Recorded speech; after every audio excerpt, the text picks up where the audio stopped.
Hello, Freedom Seekers. Jeremy Chambers, Independence Acres Homestead. Want to share with you guys a beautiful view we had this morning. First accumulating snowfall in November. And while it's beautiful, it's a little cold and it hampers getting anything done outside. So we're going to head inside and work on some projects in the house.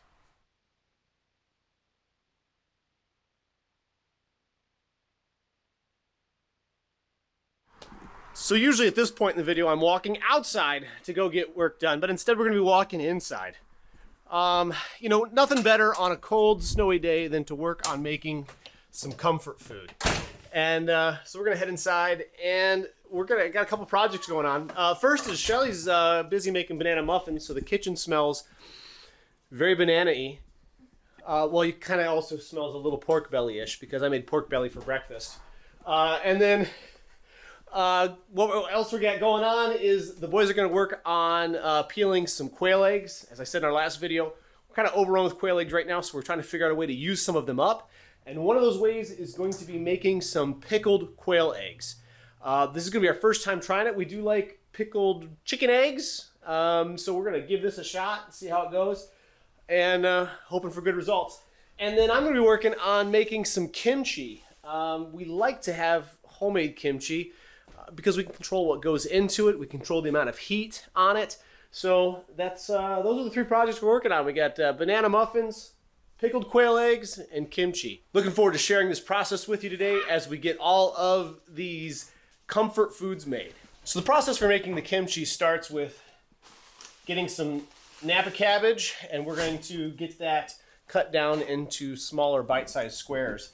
And then once it's cut up, it's got to get salted, and then it's going to sit for about a half an hour at room temperature. This is going to pull some of the moisture out, and it will also begin the wilting process, which is necessary for the kimchi to properly ferment. Now, the recipe that we use is actually from this book right here.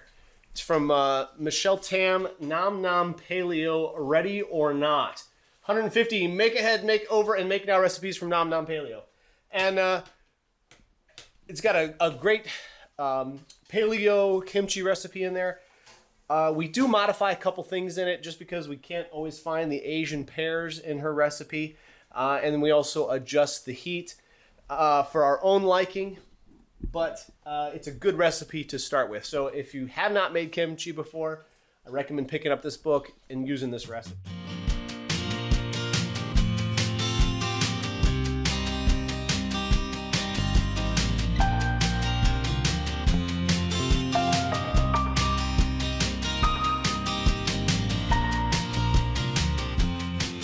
Once cabbage is all cut up, we're going to liberally salt the cabbage. You can use any salt. We're just using a sea salt here. And the reason why it doesn't matter how much you put on is because, well, you're going to rinse it all off once this wilts a little bit. So we're going to salt and stir, and then we'll salt and stir again.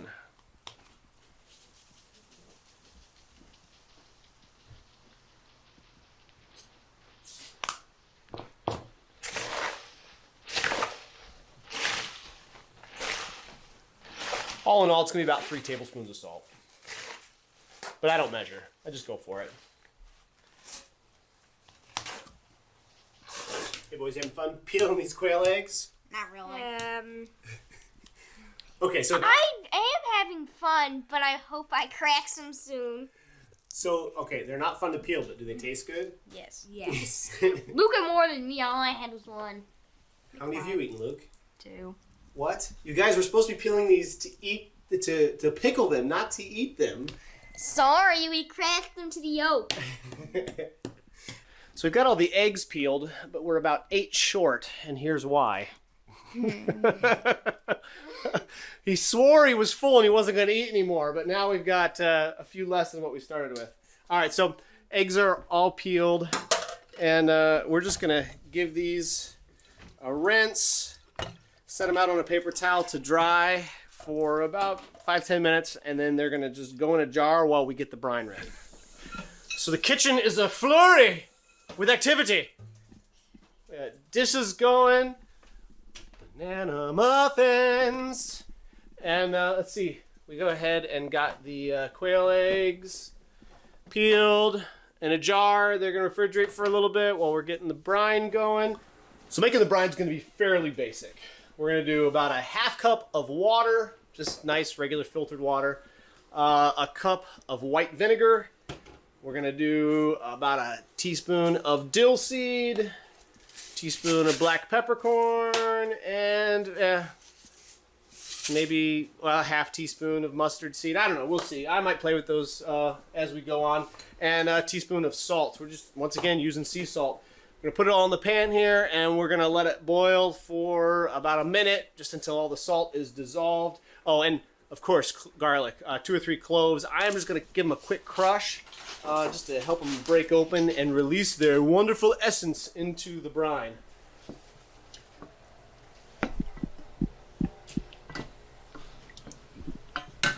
All right, so while we're waiting for the brine, for the eggs to boil, it's time to rinse the cabbage off. And we're just trying to get off all of the extra salt, and then we're going to let it drain for a little bit. Just want to rinse and toss, rinse and toss.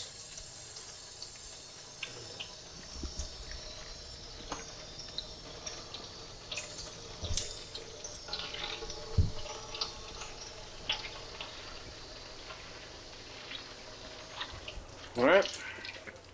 Now we'll just set the colander inside the bowl here and let it drain for about 15-20 minutes. Then once we get the eggs in the brine and back in the fridge, we'll start working on the rest of the kimchi. All right, so the salt is fully dissolved in the brine. Time to get it into the eggs. I'm going to take it slow because the jar is cold, brine is hot. I don't want to have a catastrophe on my hands. So I'm just going to slowly pour this in. That brine just chill off a little bit as it goes over the cold eggs. And don't want the jar to bust. As I'm adding the brine in, it'll slowly bring the jar up to temperature, and I don't have to worry about it too much more.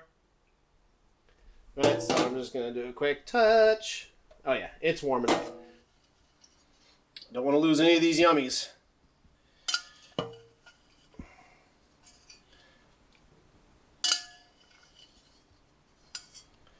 It's always better to have too much brine than not enough. Because, well, yeah, not enough is a big problem. Because you want to make sure your eggs are completely submerged. I'm going to take a little bit of the fluid back out. Headspace isn't necessary in here because we're not canning or processing these. But it's just important to make sure you have a little bit of space in there. All right, pickled quail eggs, all set. We're gonna leave these in the fridge for 1-2 weeks maybe, and give them a try then. We'll give them a try on camera, let you guys know how these turn out.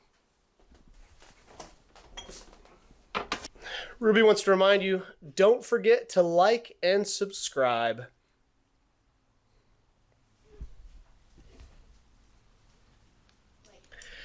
She doesn't like the camera either. Hi.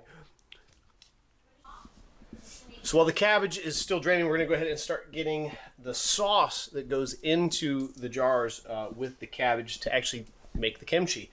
And there's a couple really awesome ingredients. Fresh ginger, right? White onion. We use apples as the sweetener in there. Fish sauce. Amazing stuff, right? Nice and salty, fishy, all that stuff. And the last ingredient to go into the paste is some red pepper flakes. This is what you use to adjust the heat of your kimchi. So if you don't want it really spicy, just put in a couple dashes of red pepper flakes. If you like it really spicy, load it up. But remember, it might not be spicy at first, but the spice will grow. So don't put too much in, expecting that it's just magically going to be not too spicy. So be careful with it. Now what we have to do is we have to process this down. We can use a blender, food processor. What I actually found works really well though is my little mini Ninja here. I got this thing on clearance for like $14. So well worth the $14 when it comes to it. And so I gotta get all this chopped up, get this into the blender, and get it blended up into a paste.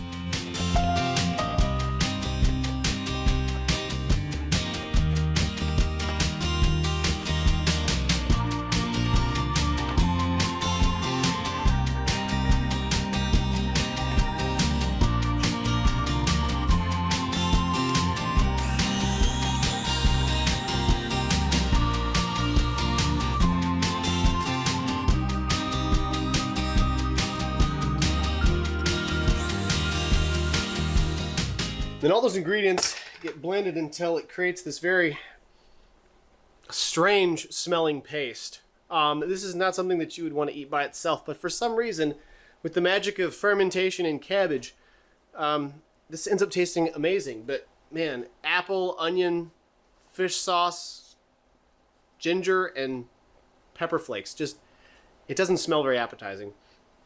Not at all. But it turns into something amazing. Sniff. Take a sniff.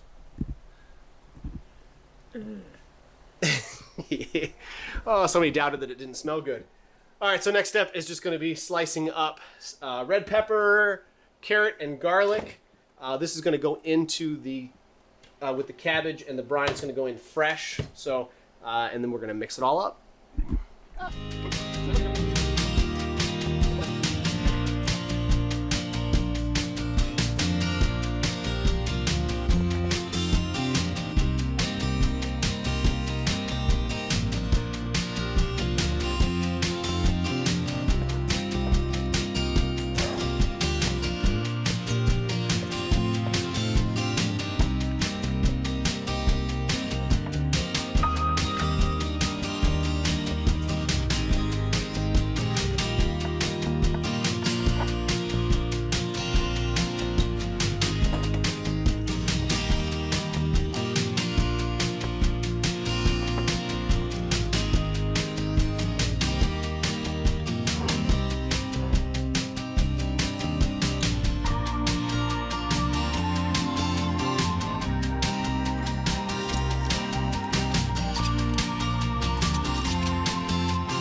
Shelly's getting the banana muffins all packed up for the week. So we get banana muffins for breakfast tomorrow. It's nice to have breakfast pre-made sometimes for homeschool. All right, so here we go. Kimchi is all packed up. Now, we just love the color, and that's one reason why the carrots and peppers go in here is for color, but it really adds to the flavor. We're just gonna set these into a baking dish, and we're gonna cover them with a towel. And the baking dish is just in case as it is fermenting and all that carbon dioxide's coming out, so that if it overflows, it does not get all over our dining room, because it's going to smell a little bit. And then the towel is just to keep light and sunlight off of it. It's just going to go into an area over here in our dining room. It's same place we keep our seeds at, here in the dining room. And there it's going to stay for, like I said, 3 to 4 days. We'll test it in 3 days. If you don't have fermenting lids, like this, we got this this fermenting kit off Amazon. I think it was like $25. It's got weights, 4 lids. So if you don't have a fermenting kit with some vented lids like this, the one-way vent, you're going to want to burp those jars once a day, because otherwise, they're going to get so tight from the release of the carbon dioxide gas during the fermentation that you're not going to be able to get those lids off. So it's important to make sure those get burped at least once a day. And yeah, that's about it. We've got all of our baking, quail eggs, and kimchi is all done for the day. And yeah, oh, stop getting that. Shelly doesn't like the camera. Come here. Come here. So we really appreciate you guys joining us on this snowy Sunday afternoon. And until next time, God bless.